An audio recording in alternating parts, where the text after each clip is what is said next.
Olá, amigos e amigas. Estamos mais uma vez reunidos para a discussão de um tema palpitante de grande relevância para a sociedade de uma forma geral e para as mulheres em particular. Estamos na comemoração da Semana da Mulher e nada mais importante do que trazermos esse tema para a reflexão de todos nós. E quem nós convidamos para essa abordagem? Duas profissionais, duas mulheres sensacionais, engajadas na luta da proteção da mulher, né? Doutora Dalila Figueiredo, que é advogada, que é assistente social, que é presidente da ASBRAD, né, que é a Associação Brasileira de Defesa das Mulheres e da Infância e da Juventude, sediada aqui em Guarulhos, e que tem um trabalho incansável, diuturno, maravilhoso na proteção da mulher. E estamos também com a doutora Maria Elizabeth Dias, professora, advogada, mestre em Direito e que também atua, né, num trabalho assim, muito próximo de questões pertinentes à defesa da mulher. E essa discussão nós vamos então trazê-la para que vocês possam criar um nível de conhecimento, de informação. A informação é um dos principais direitos que nós temos assegurados na Constituição. É através da informação que nós formamos uma consciência crítica, por isso é que nós temos essa preocupação. Eu primeiro convido a doutora Dalila para que faça considerações iniciais a respeito dessa abordagem que nós vamos fazer hoje. Doutora Dalila, bem-vinda. Bom dia a todas e a todos. Obrigada, doutor Cláudio, por essa oportunidade. Em nome da ASBRAD, das equipes que atuam na ASBRAD, eu quero agradecer a oportunidade. Quero dizer a todos que ninguém faz nada sozinho, né? Todo o trabalho que a ASBRAD realiza, não só no estado de São Paulo, mas também não só no Brasil, mas também no exterior, através de pesquisas, né? Eu quero agradecer as equipes, agradecer muito o empenho das pessoas que nos apoiam. Tratar a questão da violência contra a mulher, tratar direitos humanos, né? É uma necessidade que nós temos no dia a dia, no cotidiano das nossas ações, né?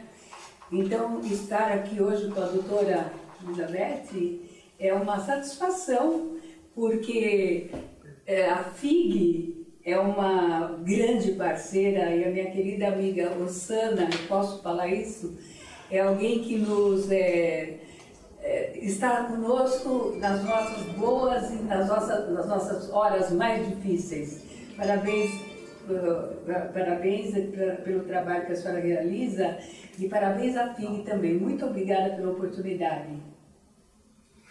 Doutora Maria Elizabeth Dias, professora, bem-vindo. E considerações. Vamos só pedir para olhar para a câmera para não ter problema, tá? Muito obrigada. Agradeço.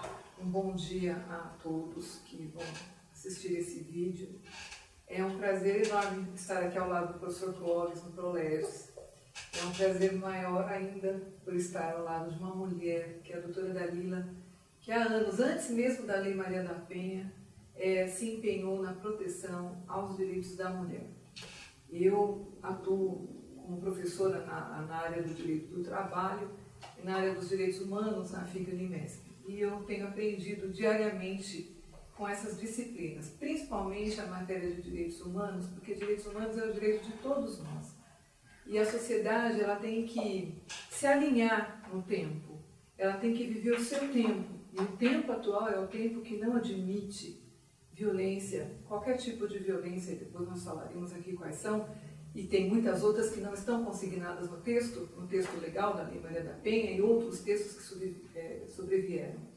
Então, é um tema que ainda temos muito que aprender, né? Temos muito que ensinar dentro da nossa própria família, dentro da nossa casa, e aí se retratar para o mundo e para o Brasil. Então, é um enorme prazer estar aqui, compartilhando esse momento com vocês. Muito bem. Realmente, a questão da violência, ela é absolutamente preocupante. Ontem eu estava fazendo alguma leitura para preparar a pauta da nossa conversa hoje. Eu fiquei estarrecido, por exemplo, com um número de 2021. Uma em cada 4 mulheres foi vítima em 2021 de algum tipo de violência. Gente, nós estamos falando de que cada 100 mulheres, 25 foram vítimas de violência. Isso é um verdadeiro absurdo, né? No Brasil, em 2022, nós temos um caso de feminicídio por dia no país. Especificamente feminicídio. Então, a mídia, de uma forma geral, a imprensa, de uma forma geral, retrata cotidianamente notícias que nos deixam estarrecidos. A mulher está sendo vítima de todo tipo de violência, né? E junto com a mulher, as crianças, em razão da convivência. E a maioria da violência contra as mulheres se dá dentro da própria casa. Quer dizer, longe dos olhos das demais pessoas. E também nós sabemos de que milhares de casos não são notificados, não são divulgados. Né? Existe essa tendência muito triste. Então, eu começo perguntando para a doutora Dalila. Nesse contexto, qual é a importância da Lei Maria da Penha, tão falada no dia a dia? É a Lei 11.340 de 2006. Nós já temos praticamente 16 para 17 anos da Lei Maria da Penha. Qual é o contexto? Qual é a questão da violência dentro desse contexto da Lei Maria da Penha? Isso ajudou? Não ajudou? Qual é a impressão da senhora que tem tanta experiência na lida do dia a dia com esse tipo de violência? Primeira abordagem excelente, não só para a doutora Elizabeth, mas também para a nossa atuação, para a atuação da ASBRAD nesse enfrentamento. Nosso convênio é com a Defensoria Pública do Estado, mas nós temos parceiros como Defensoria Pública da União, Ministério Público do Trabalho, Ministério Público Federal. São parceiros importantes para fortalecer as ações da entidade, né? A nossa a porta da sede da entidade, por sinal, é uma sede que fica na Rua Vera, número 60, no Picanço, ela atende violência doméstica, familiar, violência contra o idoso, que aumentou muito no Disque 100, violência sexual contra a criança e adolescente. Nós temos um atendimento interdisciplinar e é importante destacar que a ASBRAD, ela tem desde 2009 uma casa que atende vítimas de violência ameaçadas de morte, cujo endereço é sigiloso, que é uma iniciativa da Subsecretaria da Mulher, tá? Que é dirigido pela Verinha. Guarulhos, quando você olha, ele tem uma rede de proteção. Tem, porque você tem varas especializadas para violência doméstica e nem todos os municípios têm, tá? Porque nós temos o Centro de Referência de Atendimento à Vítima de Violência Doméstica, nós temos todos os equipamentos do SUS preparados para atender a violência doméstica, temos todos os equipamentos do SUS, as CRAS, CREAS, Conselho Tutelar, todos esses equipamentos também preparados como porta de entrada. Então, o que falta, né? O que eu tenho a dizer é o seguinte: parece fácil que hoje a gente tenha a pílula anticoncepcional, que a gente já possa se divorciar, que a gente já possa trabalhar sem autorização do marido, mas isso aconteceu ao longo do tempo, pelo ativismo das mulheres, né? Quem assistiu às sufragistas viu a importância do voto, né? Então, essa linha do tempo, até chegar a Lei Maria da Penha, né? Que foi eu diria que uma grande iniciativa, mas nem foi uma iniciativa, foi uma obrigação do governo brasileiro. Por quê? Porque o governo brasileiro foi condenado a discutir uma lei específica para a violência doméstica. Aqui eu quero citar a Gende, que foi uma instituição muito importante na construção dessa lei, que define as formas de violência, que define violência, que define as formas de violência física, psicológica, material, e por aí vai, mas que recentemente, em 2021, por conta da dificuldade, nós temos um tipo penal específico para a violência psicológica. Porque a gente tinha uma dificuldade das mulheres que sofriam muito com a violência psicológica de lavrar alguma coisa relativa à violência psicológica, ficava muito aberto.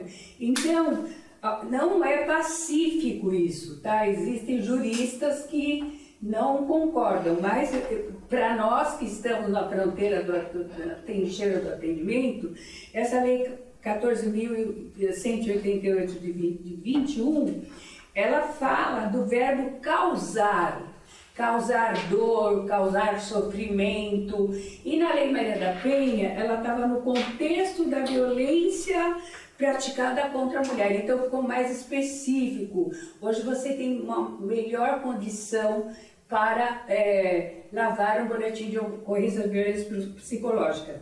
Eu posso dizer com toda certeza de quem trabalha antes da Lei Maria da Penha, quando a Lei 9.099, você proporcionava ao agressor a doação de uma cesta básica. Muitas vezes eu assistia ele tirando, quando chegar em casa vai apanhar e depois vai receber outra cesta. Eu via coisas como essa, e muito antes que isso ainda, os termos circunstanciados que eram lavrados por instituições da segurança pública, tá? Que muitas vezes chegava na casa, da mulher tinha sido agressiva, e falava para o agressor: olha, vai deitar, porque você bebeu demais, entendeu? Amanhã está tudo em paz. Então, nessa linha do tempo, a Lei Maria da Penha, ela é uma grande conquista. Tá tudo bem? Lógico que não. Para que você tenha, precisa ter aquela frase, é preciso compromisso e atitude com você mesmo, né? Isso é muito importante. Se eu não tenho compromisso e atitude, eu acabo não compreendendo os meus direitos. O direito ao afastamento do agressor, de manter-se distante, de evitar que ele visite as crianças. Tem uma série de fatores que precisam ser compreendidos pela sociedade. E informação é poder, doutor Clóvis. Quando o senhor promove essa oportunidade aqui, o senhor está divulgando que mulheres devem comparecer na delegacia, devem lutar por seus direitos, devem procurar medidas protetivas, sim. A sensibilidade do juiz da violência doméstica é muito importante, do Ministério Público, que tem em Guarulhos uma casa de proteção, uma mulher vítima de violência, se ela estiver ameaçada de morte. Então, é uma forma de você proteger e garantir vida de pessoas, vida. Agora, você se surpreende, o senhor mesmo falou, com casos absurdos de morte de mulheres de todas as classes sociais, todas. Não importa a classe social, ele é o proprietário daquela mulher, um ano depois dele estar afastado, dele já ter uma outra namorada, e ela nesse período só cuidou das crianças. O fato dela arrumar um namorado um ano depois já é suficiente para ele matar essa mulher, porque ela não tinha esse direito. Já que ele não ficou com esse agressor, como que ela vai arrumar outra mulher, outro homem? Então, são vários aspectos que a gente precisa discutir, porque não é fácil lidar com o ser humano. Tem as questões psicológicas, tem os laços, tem uma frase, a doutora sabe, recorrente, do tipo, ele é um ótimo pai, mas é um péssimo marido, né? Quando você executa a pensão, as crianças vão, papai vai ser preso e tal. Então, não é fácil, né? Eu falo que as mulheres são guerreiras e a gente, quando fala de uma medida protetiva, quando ela é concedida, é importante que você mostre para ela que ela tem um papel, mas ela precisa criar um ambiente de proteção para ela mesma, que inclui os vizinhos, inclui os parentes, inclui as avós, porque senão ele vai atrás, ele não vai. Então, o stalking, a perseguição, que foi um avanço da lei, eu acho que a doutora pode falar melhor sobre isso, é algo que a gente todo dia enfrenta. Sim. Ele está perseguindo um emprego, está perseguindo meu pai, minha mãe, está me perseguindo, né, doutora? Sim. É complicado. Doutora Elizabeth, nesse quadro todo, a gente fala muito da violência doméstica. Sim. Mas, na verdade, a Lei Maria da Penha, ela termina protegendo a mulher de outros tipos de violência, né? Enumera, em poucas palavras, se for possível, e qual é o tipo, cada um desses tipos de violência. Sim. Né? A doutora Dalila já falou em psicológica, né? Física, enfim, e nós sabemos que tem outras tantas, né? Sim. Por gentileza, a palavra para você esclarecer. Muito obrigada. Bom, primeiramente, acho que a gente também tem que volver no tempo e verificar que as mulheres, né, a doutora Dalila falou do filme As Sufragistas, mas antes disso, historicamente, nós tivemos uma repercussão da cultura europeia, principalmente com a ideologia feminista. E isso veio lá na França, em 1791, após a Revolução Francesa, em que se estabeleceram os direitos do homem cidadão e depois se estabeleceu também os direitos da mulher e da cidadã, num período que se chamou de período iluminista, ou seja, através da consciência das pessoas, né, da consciência do seu valor, do seu papel, da consciência do conhecimento, em que as mulheres realmente elas se viram de uma outra forma, não somente a questão de ser a senhora do lar, a senhora subserviente, a senhora que atende às decisões do seu marido. E não é do marido, porque você tinha uma subserviência paternal e depois uma subserviência marital. E hoje, além disso, desses dois exemplos, ainda tem filhos, né, que desrespeitam suas mães, suas avós, suas irmãs. Por isso que o contexto da família deve ser preservado e foi o intuito do legislador quando nós tivemos aí a regulamentação da Lei Maria da Penha, que sobreveio de um caso específico, mas que representava inúmeros outros casos. Maria da Penha recebeu o nome por conta até da violência que foi atentado contra a vida dela várias vezes, e essa mulher lutou, né? Essa mulher lutou. Então, e ficou, inclusive, paraplégica. Né? Ficou paraplégica, e ela é uma referência. É uma referência de uma mulher que não desistiu. Porque essa questão não depende da mulher, também depende da política pública. E isso vem em homenagem ao artigo 8º, né, o parágrafo 8º do artigo 226, que tem por base a proteção da família, porque o artigo 226 da Constituição Federal, ele diz que a família é a base da sociedade. Ora, se a família é a base da sociedade, é um direito de todos nós, não é só dos maridos, dos filhos, das mulheres, dos avós, enfim, qualquer geração, mas é um direito de ter paz em casa. É isso que nós temos que bater nessa tecla, porque mesmo que você seja uma mulher capacitada para o trabalho, que você tenha a autonomia financeira, mas nós também temos a autonomia afetiva.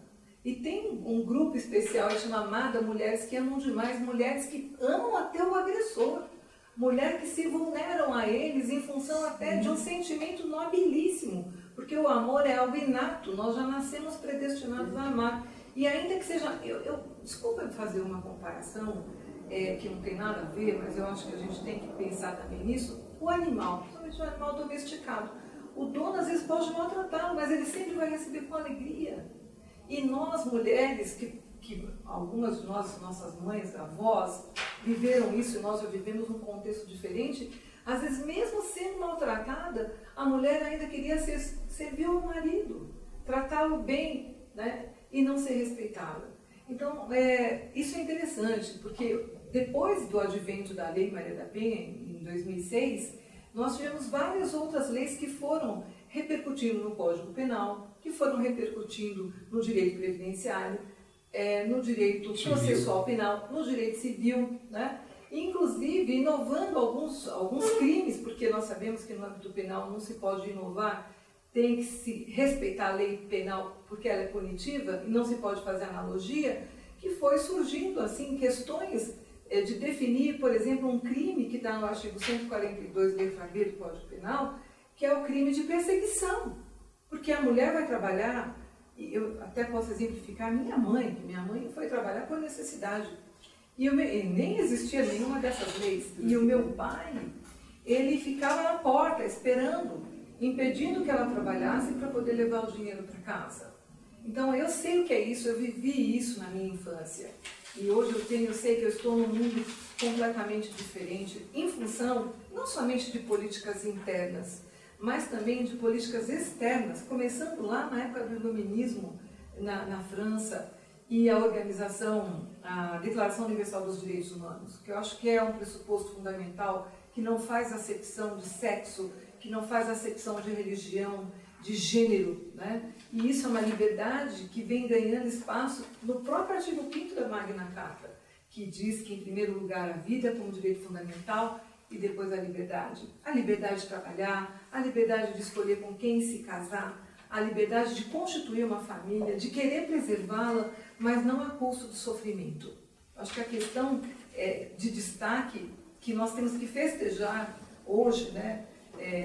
No Dia Internacional da Mulher, fala internacional, claro que nem todos os países têm uma regulamentação como nós temos aqui no Brasil, mas tem princípios supraestatais que estão nos mecanismos internacionais que resguardam isso como uma questão civilizatória.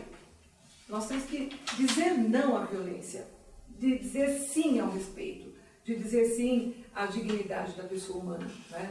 Em todos os sentidos, no trabalho, porque a gente fala aqui na Lei Maria da Penha que ela versa sobre a questão familiar, no âmbito doméstico, mas ela resplandece em outros segmentos, principalmente no ambiente laboral, onde você vai conviver com diversos tipos de culturas e até pode ter um empregador que não respeita essa evolução e ainda continua vivendo lá no tempo da pedra lascada. Né? E isso é inconcebível nos dias de hoje.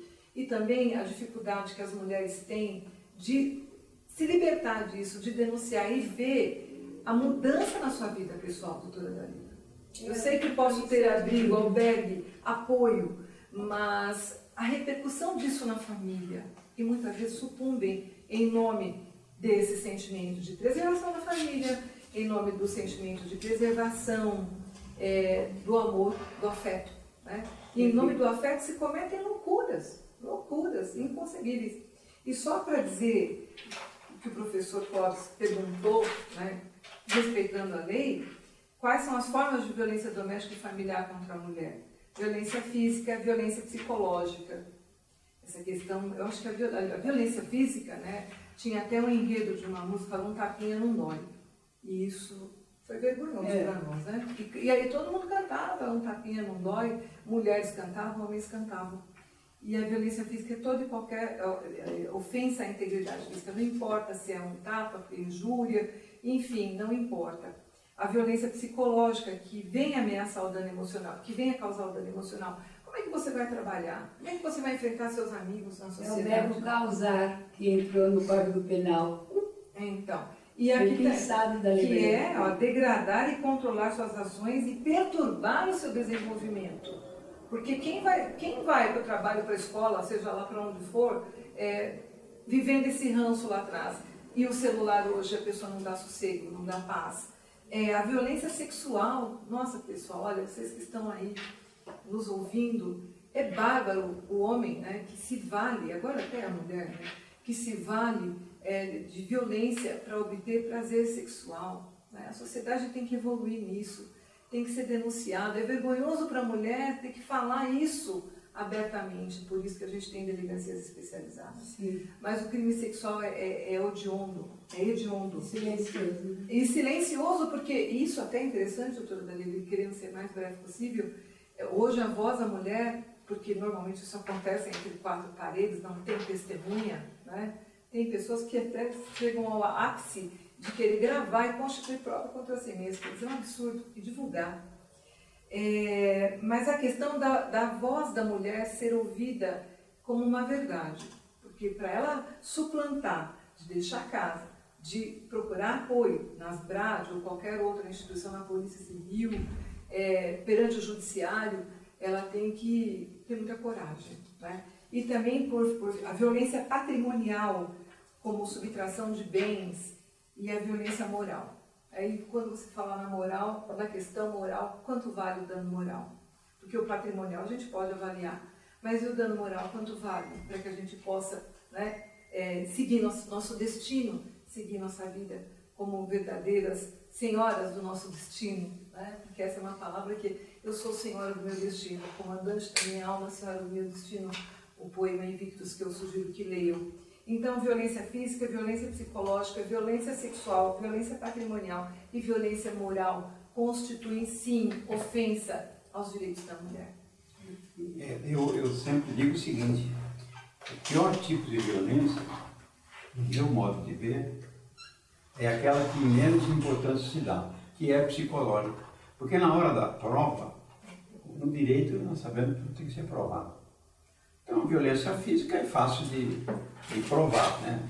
Deixa sempre marcas, resquícios, a violência sexual também, né?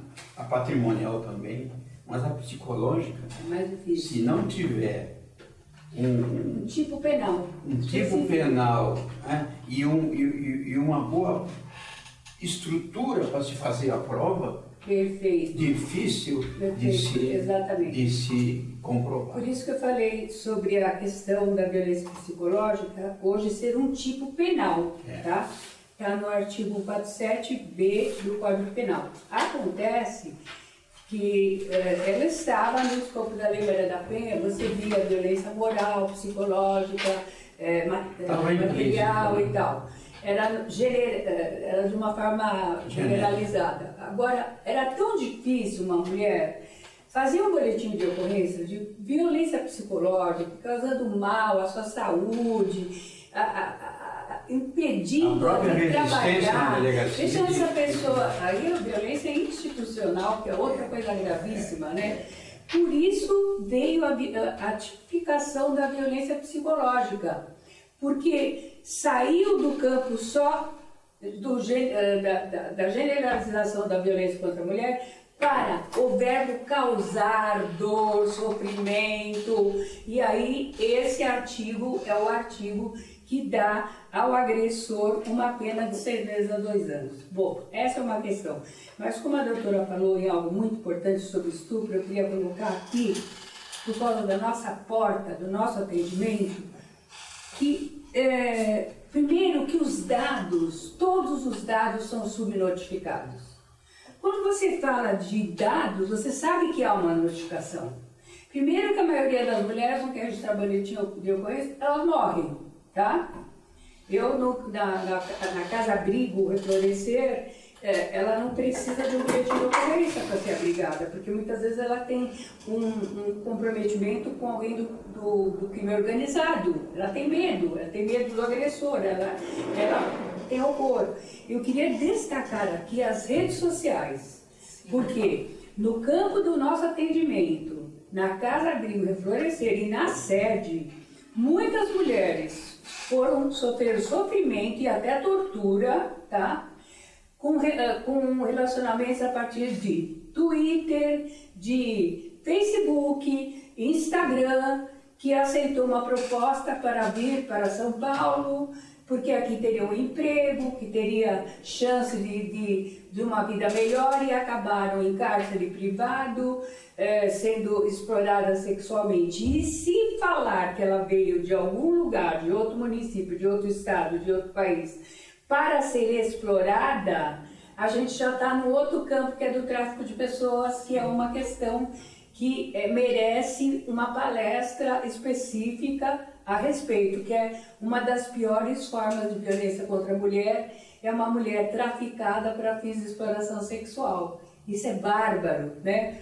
Então, isso vale tanto para aquela que é atraída aqui no Brasil, como atraída no exterior. E no exterior também. Muitas mulheres brasileiras são exploradas sexualmente na Espanha, na Itália. Portugal. Então, há um esforço, eu estou no Comitê Nacional de Combate ao Tráfico de Pessoas, enquanto instituição, por conta desse esforço que agora virá, porque houve um certo esvaziamento da Rede Nacional de Enfrentamento ao Tráfico de Pessoas nos últimos anos, mas a gente está retomando aquilo que nós não poderíamos ter perdido, que eram postos, núcleos, comitês de enfrentamento ao tráfico de pessoas.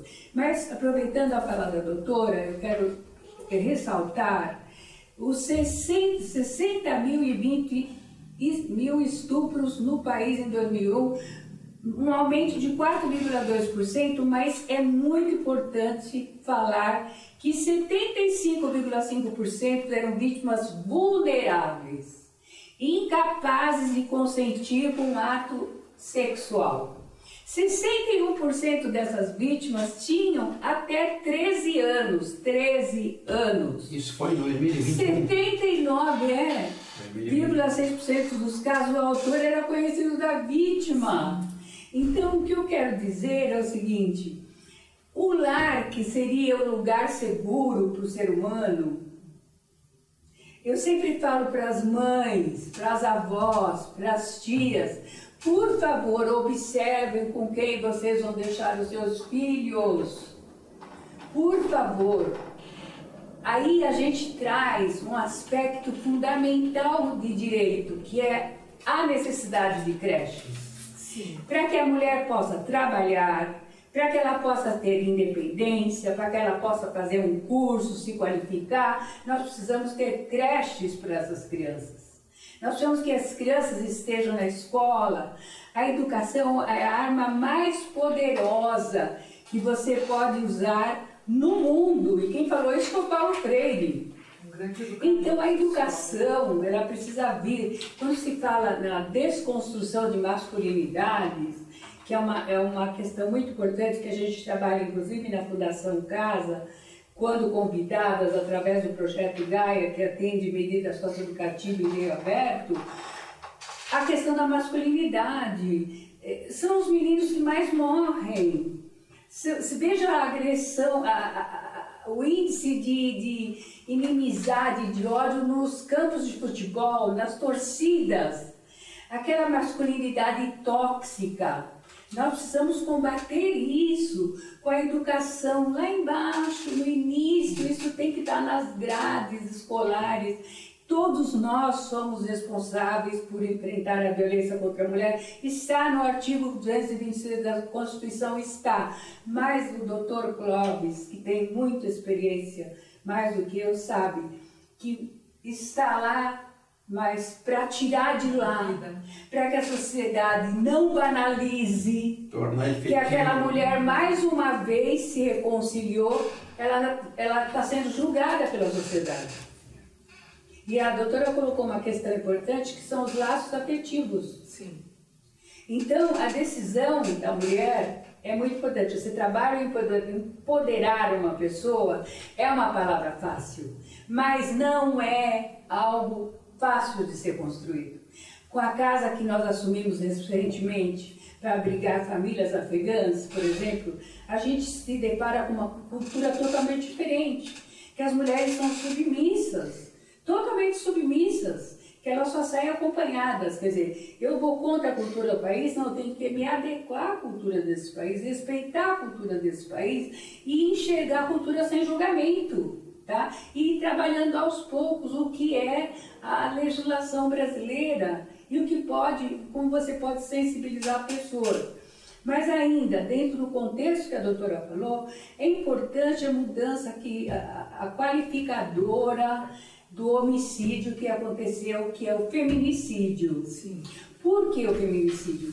Nós, através do CRAV, que é um centro de referência de atendimento a vítimas de violência, sobreviventes de crimes hediondos ou parentes de sobreviventes, essa estrutura foi montada através da Secretaria de Justiça e Cidadania na nossa casa. Ela já fez 1 ano e nós já fizemos mais de 800 atendimentos. Nós temos inclusive um grupo de luto, que é um grupo de ajuda em relação às famílias.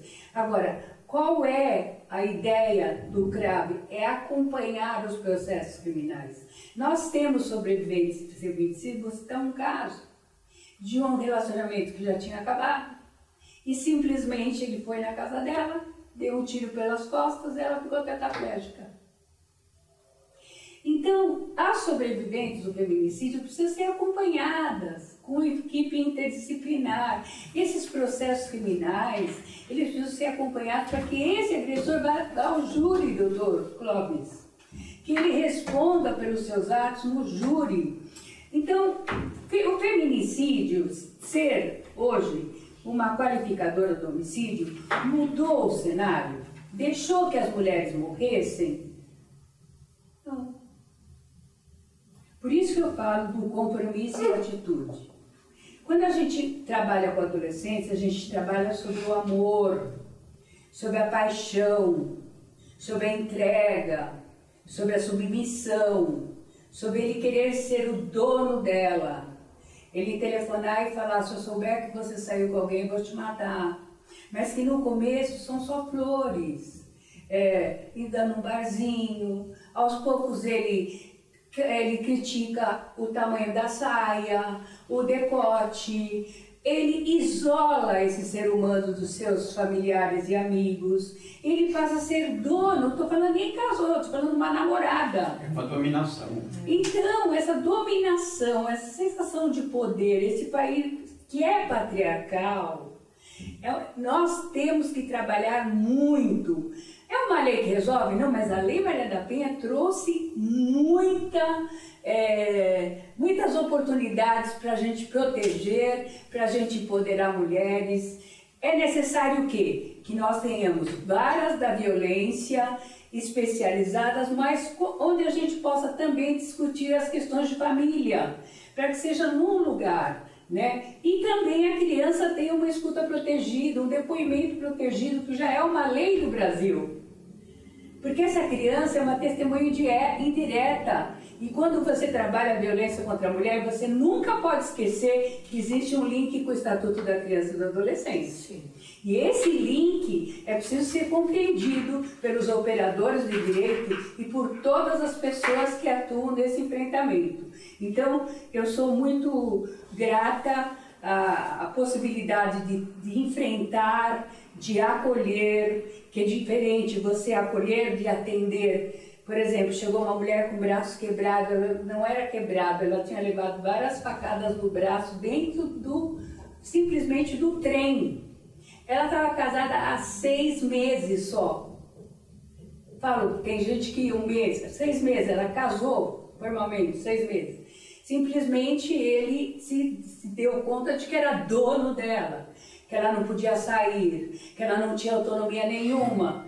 E ela pegou o trem para fazer uma visita e ele foi atrás dela e no trem ele deu as várias facadas nela.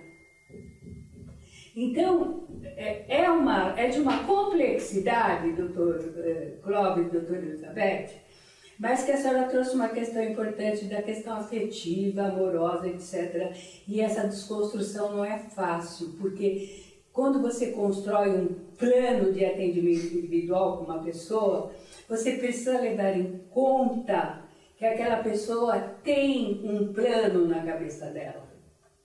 Que nem é esse o plano que eu vou impor a ela, mas é um plano que nós vamos construir com ela na direção de uma vida livre de violência. Exatamente. Uma curiosidade que eu gostaria que a professora Elizabeth esclarecesse. Nós vemos em vários casos, isso é repetitivo. Há um feminicídio consumado. Aí vem o histórico. Aconteceu tal, um local tal, tal. Há 6 meses atrás, já tinha sido notificada uma ocorrência. Já tinha uma medida protetiva. Já tinha uma medida protetiva. Sim. Aí, repetiu. Isso é o quê? É falta de fiscalização? Por que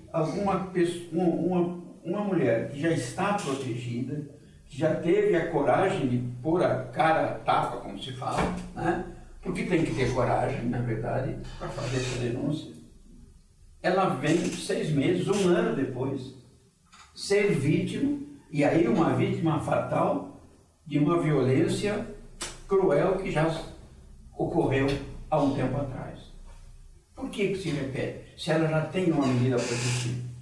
Isso é falta de fiscalização? O que se entende, né, a respeito disso? Ali, nesse fato, é uma questão interessante, que é a questão da vigência e da eficácia de uma lei. A vigência vai depender exatamente do legislativo, do executivo. A eficácia é as pessoas se conscientizarem, né, de que a lei ela deve ser cumprida. E alguns acham que estão acima da lei. E aí, até eu sempre gosto de falar, dura lex, sed lex, dura a lei, mas é a lei, né? E as pessoas não têm acham que eles estão acima da lei. Sobretudo, então, às vezes, quando se referem a pessoas que têm poder econômico, né? E elas esquecem que são cidadãos e que a lei ela deve ser aplicada em igualdade para todos, porque isso é um princípio constitucional. É o que a doutora Dalila falou, a Constituição é maravilhosa, eu também concordo, a nossa Constituição e a lei também é perfeita, porque são situações hipotéticas plenamente possíveis de acontecer na sociedade e acontecem. O que o juiz pode fazer? Ele pode decretar a prisão, ele pode decretar o aumento da pena pecuniária, porque eu acho que quando mexe no bolso é pior ainda, não é?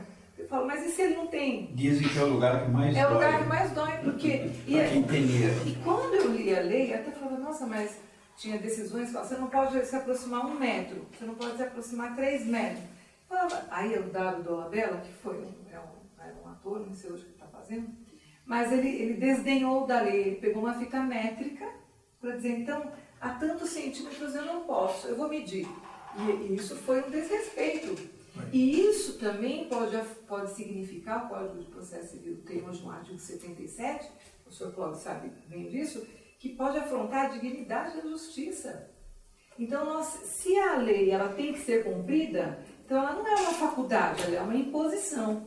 E esse infrator que já infringiu a lei e continua infringindo porque acha que está acima da lei, ele pode sim ser preso. A medida protetiva, inclusive esses dias eu estava estudando, a medida protetiva ela é definitiva, ela não pode ser temporária. E até com pós-recurso, porque a pessoa que é condenada no processo ela pode recorrer, porque inclusive se diz que vai cumprir em regime fechado. É uma concessão cumprir em regime aberto desde que cumpra os critérios impostos pelo juiz. E o nome vai ser lançado no rol dos culpados. Então, por exemplo, um agressor que já agrediu, teve o nome lançado no rol dos culpados, e infringir novamente, o tratamento com ele vai ser diferenciado. E, inclusive, há um aumento da pena em 1/3, artigo 129, lesão corporal. Se assim é muita coisa, né? Se a mulher sair dali ofendida com alguma sequela, acho que é escoliose, alguma coisa, e ela for fazer o exame de corpo de delito e foi constatado, isso é uma prova cabal da violência. Eu falo, mas isso aí não é nada, né? Isso aí é uma coisinha, não importa se é muito ou pouco, houve uma agressão e tem todo um critério para não permitir benesses da lei. A violência psicológica se inicia. Em favor dele. Um tapa ou uma palmada o efeito é o mesmo. O efeito é o mesmo. Então, multa, restrição da liberdade, que eu acho que, como diz a Constituição, bem maior é a vida, depois da liberdade, o que vale a vida sem liberdade? E outra, entrar numa unidade prisional, não importa, vai ser levado, tudo bem, se ainda não tiver condenação, vai para um CDP, e até pode ter a prisão preventiva decretada, se não cumprir a medida protetiva. Então, a mulher vai denunciar. Uma questão que me chama a atenção, quer dizer, o sujeito vai pagar e vai pagar caro por isso, trabalho, afastamento do filho, o rompimento familiar, depois as questões da família, tudo isso reverbera. Então não é só a questão penal ou não é a questão psicológica da mulher, mas reverbera em outros segmentos, inclusive reverbera no direito do trabalho, que diz lá no artigo 9º da Lei Maria da Penha, que esse período em que a mulher passa por esse processo, em que ela não sai disso daí, ela levanta a poeira, passa um corretivo e vai enfrentar a vida lá fora. Não foi nada. Não, ela pode ter problemas psicológicos que causam uma abalo à sua saúde psicológica, que pode levar a processos de depressão, síndrome do pânico e doenças mentais que causa dor e sofrimento. Que causa dor e sofrimento e vai se beneficiar de um sistema previdenciário, onde ela pode ter um afastamento do trabalho e nesse período o empregador não pode demitir essa mulher. Ao contrário, deve manter o contrato de trabalho suspenso, quer dizer, uma garantia jurídica que ela tem de permanecer empregada, não obstante o que ela está vivenciando na sua casa, um tratamento médico perante a sua saúde. Porque a nossa saúde, a Organização Mundial de Saúde, ela diz que saúde não é só saúde física, mas a saúde mental, psicológica e física. Então, se a tua mente está prejudicada por conta desses abalos, que para mim é um terremoto, não é uma coisa simples, é um terremoto na vida de uma pessoa. Sobretudo quando você tem sentimento por essa pessoa e você tem essa decepção e faz com que muitas mulheres nem pensem hoje em casar e mais, nem queiram ser mães. Porque fala, enquanto eu tenho filho, eu tenho que aguentar, eu sozinha posso me virar. Mas ela tem que deixar tudo. Mas quem tem que deixar a casa por decisão da justiça, o afastamento do lar conjugal do marido ou do agressor, e às vezes nem voltar lá para pegar os seus pertences. O juiz fala, você não vai voltar. Alguém vai lá retirar os seus pertences, porque você não vai mais chegar perto dela. Aí tudo bem, professor Clóvis, pode sim transgredir. Então vai se deparar com a pena, a severidade da lei. Quem sabe aí passa a acreditar, não é? A questão da impunidade está presente na fala da senhora, porque quando você descumpre uma medida protetiva, você pode ser preso, né? E aqui eu quero ressaltar o trabalho da Patrulha Maria da Penha em Guarulhos. Nem todos os municípios, estados contam com a patrulha. Os casos mais sérios do nosso atendimento, eles são acompanhados pela Patrulha Maria da Penha, que muitas vezes o agressor está na mesma rua. Está descumprindo a medida protetiva ali, a olhos vistos, entendeu? Ele é preso. Então, a gente convive com um cenário difícil. A gente precisa compreender também que não é a desculpa da pandemia que traz dados assustadores do crescimento da violência contra a mulher. Porque essa questão da violência sexual contra as crianças, em especial até 13 anos, que é assustadora, que são as maiores vítimas, que moram em casas pequenas, que muitas vezes mora o tio, mora o avô, mora o primo, mora todo mundo, e ela é realmente aquela pessoa, aquele ser humano que vai ser abusado, que vai sofrer estupro de vulnerável. Esses dados, eles têm que ser compreendidos, é preciso que haja ações efetivas do Estado brasileiro, que cada município assuma a sua responsabilidade, cada Estado, que a escuta protegida seja uma realidade, como também o depoimento, mas que olhando para aquilo que nos une, a gente várias vezes retornou à mesma questão. Violência psicológica. Hoje a gente tem um tipo penal específico. Será que vai mudar? Vamos saber. Por quê? Porque será que essa pessoa consegue que esse agressor seja punido? Aqui o senhor tem dados do Conselho Nacional de Justiça. Nós, lamentavelmente, nosso tempo já foi. Exauriu. Já exauriu. Nós até avançamos um pouquinho, mas vamos ter que voltar ao assunto, ampliá-lo um pouquinho, porque quando alguém pratica uma violência contra a mulher, seja companheiro, seja marido, seja o que for, a mulher é, obviamente, a vítima prejudicada. Mas eu acho que existe uma outra vítima que em nada contribuiu e que mais sofre os reflexos. São as testemunhas indiretas. As testemunhas indiretas. Quantas vezes a gente vê aí a mãe sendo assassinada na frente de dois filhos? Um filho de 2 meses, filho de 1 ano, filho de 3 anos. Que apanha, às vezes o filho xingada. até quer interceder em favor da mãe. Ora, ele fica sem a mãe, presenciou aquela violência inacreditável, e aquele vai permanecer na lembrança dessa criança o resto da vida. E é importante que a sociedade não banalize esse acontecimento. Exatamente. Que ela tenha a capacidade de se indignar, tá? Por quê? Porque essas testemunhas indiretas, elas existem e na linha do tempo elas vão se transformar em futuros agressores, não necessariamente, mas a maioria. E uma coisa a gente tem que pensar... E se não houver a punição efetiva, exatamente, vai ficar o exemplo. Além da punição, a gente tem os SUAS, tem os CREAS, que tem que atender essa criança, tem que acompanhar esse caso. Então a gente tem uma rede de proteção que precisa ser sempre ressaltada.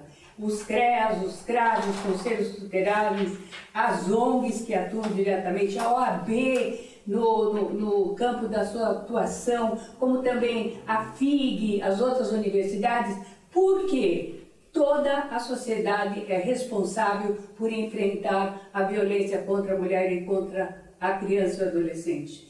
Não adianta a gente achar que uma instituição falhou ou outra, não. Somos todos responsáveis. Quando eu passo num semáforo e vejo pessoas expostas à exploração sexual pequenas ou à exploração laboral, vendendo coisas no farol, crianças pequenas, como o senhor deve dizer, nós nos indignamos, nós fazemos alguma coisa. Que país é esse? Como que a gente pode enfrentar uma pirâmide achatada, onde a pobreza virou miséria e a classe média virou pobre, e por aí vai, só que a ponta da pirâmide ficou muito mais alta. Então, como resolver essa questão? Essa questão é uma questão que vai merecer ações de estados que com certeza vão desagradar os mais fortes. Uma pergunta que eu não consegui fazer, mas que nós vamos abordar numa outra. Essa do CNJ ocasião. é muito boa. Quais as medidas efetivas para combater a violência doméstica? Porque não adianta, nós estamos colocando aquilo que está ocorrendo. Nós já falamos aquilo que dessas já medidas ocorreu. efetivas. Sim. Bastante. Mas aí temos que aprofundar para Cada uma delas. fim de conscientização das pessoas. Sim. O que nós temos que fazer no futuro. Enquanto cidadão. Nós temos que buscar sempre um horizonte melhor. E o que não pode é continuar. Doutor Cláudio, é imprescindível deixar aqui que o 180 é o número para denunciar a violência contra a mulher. Exatamente. 180. E você não precisa se identificar. Você recebe um protocolo e acompanha. Denuncie, não se cale, porque essa é uma responsabilidade de todos nós. 180. E se for criança e adolescente, 100. Como também idosos, 100. São números que nós temos que ter na nossa mente, porque nos calar é o pior dos mundos num país continental como o Brasil, que precisa arregaçar as mangas para enfrentar as grandes feridas que ele tem no seu contexto do ser humano, da vida em família ou fora dela? Doutora Elizabeth, Considerações tem considerações finais. 5 né? segundos. Bom, primeiramente, eu estava lendo aqui que não é somente o Estado, através da lei, por exemplo, ou das autoridades ou das instituições, mas também é dever da família, da sociedade, do poder público, preservar tudo isso. Tanto que eu moro num condomínio que diz assim, lá no elevador, diz assim, violência doméstica, denuncie, porque o vizinho está ouvindo as encrencas lá dentro da residência da família. E às vezes não faz nada, aumenta o som e deixa, fala, não, eles brigam mesmo. Então, a partir do momento que houver uma denúncia, que a polícia... Briga de mulher, briga de vizinho, ninguém... O síndico é obrigado a denunciar. Quer dizer, ele deve denunciar. Sim. Os verbos são muito importantes nessas leis, né? E a questão fala que não é, desculpe eu meter a colher, mas é o faqueiro, sabe? É faca nos dentes e no olho. Porque é a única forma. E eu queria fazer indicação aqui de um livro de uma juíza que atuou muitos anos na área da família, chama Andréa Pachá. E o título do livro é A Vida Não é Justa. Porque eu não posso balizar o direito pelo sentido de justiça. Porque justiça é sempre algo subjetivo. Mas o direito, ele estabelece a letra fria e ela deve ser cumprida. E o que mais acho que a gente tem que terminar hoje em prestígio ao Dia Internacional da Mulher, é que a mulher hoje, a mulher do século XXI, é uma mulher que está diante do seu tempo, ela sabe seus direitos, ela sabe a quem denunciar, ela tem onde, ela tem uma estrutura, ela tem instituições que vão ouvi-la e que vão tomar as providências jurídicas. Porque o âmbito material, o âmbito emocional, é diferente do âmbito jurídico. Né? É de estar de frente à lei, é de estar de frente a um inquérito policial, responder nos termos da lei. Enquanto a lei for subestimada, tanto pelas vítimas quanto pelos agressores e também pela sociedade, pela família, nós vamos estar aqui falando algo, nós estaremos aqui continuando ao discurso falando a mesma e não muda. Embora, eu diria que ao cabo de quase 17 anos, a Lei Maria da Penha é uma referência e ela resvala em diversos segmentos, como eu já acabei de É a terceira melhor lei no mundo. Então nós temos fala assim, nós temos um produto bom, mas nós temos uma sociedade ruim. Então isso precisa mudar, porque vem dos modelos lá do passado, o patriarcado, a dominação, e nós aprendemos a nos libertar. Qual é o caminho da liberdade? Conhecimento. Educação, conhecimento. Educação. Esse é o caminho para tirar as amarras, a cruz que a gente carrega nas costas, por conta dos pressupostos culturais, não obstante, não deixando de falar, dos dogmas religiosos, porque também escravizam. Então, mulheres, homens, quem nos ouvirem, vejam isso, atentem a isso. E quem sabe um dia, né, na frente, nós teremos uma sociedade mais justa, mais fraterna, e que a mulher realmente ela vai ser respeitada. Eu tenho essa esperança porque eu sou uma mulher que tenho fé e esperança. E eu creio nisso. E enquanto eu puder ensinar, eu vou ensinar isso. E deve ser ensinado lá na infância. Porque o que se vê pode copiar um modelo. Porque a gente não tem esse modelo traumático, né, indelével na nossa vida. É isso, professor. Então não se cale, doutor Clóvis. Não se cale. Procure Último recado. as instituições. O vizinho, todos são responsáveis. Diz que 180, todos nós temos direito a uma vida livre de violência. Todos, homens, mulheres, crianças e adolescentes.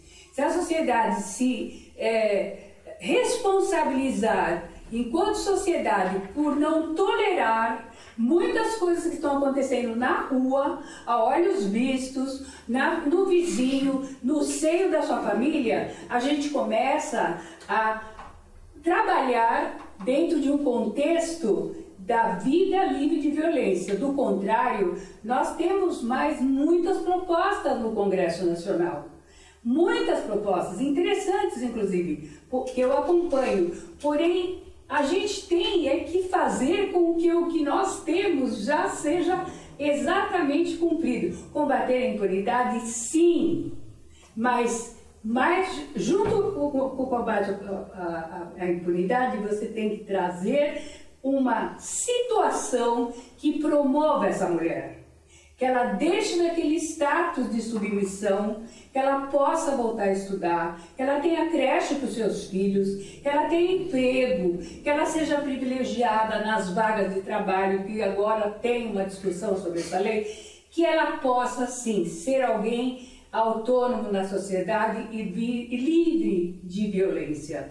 Eu quero agradecer muito, eu trouxe um trabalho para o Dr. Clóvis, não sei se ele já leu, mas é muito interessante, a comprovação indiscutível do não acesso à justiça por brasileiras violentadas, que é uma publicação do Conselho Nacional de Justiça, em dados, quer dizer, quando você olha o número de processos, quando você olha para onde foram esses processos, você vai ver, meu Deus do céu, como nós estamos no estado de São Paulo, como está o estado do Maranhão, porque a gente, quando fala em impunidade, a gente está falando de coisas que já estão caminhando para um julgamento. E quando você lê esse trabalho, você se dá conta do quanto nós precisamos encaminhar. Por isso que quando a vítima fala, eu não acredito na justiça, você precisa desconstruir esse discurso. E é diário nosso, você precisa acreditar, ela existe e ela está ao seu lado. Agora, nós sabemos também que temos a violência institucional, que eu acho que é um assunto que é para um debate de horas a fio. Muito obrigada, doutor Clóvis. Um feliz todos os dias para comemorar a vida das mulheres, né? Todos os dias é Dia da Mulher, mas o dia 8 é o especial, é o que marca, né? Então eu sou muito grata por estar com toda a minha equipe trabalhando nesse dia e em todos os dias que forem necessários para proteger, para acompanhar, para acolher, porque o nosso grande propósito é dar acesso à justiça e proteção a essas mulheres. Muito obrigada. Só para terminar, professor Clóvis, só convidar aqui os nossos ouvintes a acessar a página do Proleges, que agora recentemente, em fevereiro de 23, o professor Clóvis publicou uma matéria onde tem a jurisprudência em teses do STJ sobre violência doméstica. Então, só você clicar lá no íconezinho azul, que você vai baixar, quer ver? Só para terminar, são 17 teses compreendidas pela jurisprudência, pelo Superior Tribunal de Justiça, sobre a matéria de violência doméstica. Está sendo compilado, vai ser uma maravilha isso. É isso aí. Obrigada. Veja bem, Parabéns. então, só cumprimentar as nossas convidadas, doutora Dani, doutora Elizabeth, cumprimentar todas as mulheres de uma forma geral e fazer uma lembrança. As mulheres são maioria na sociedade.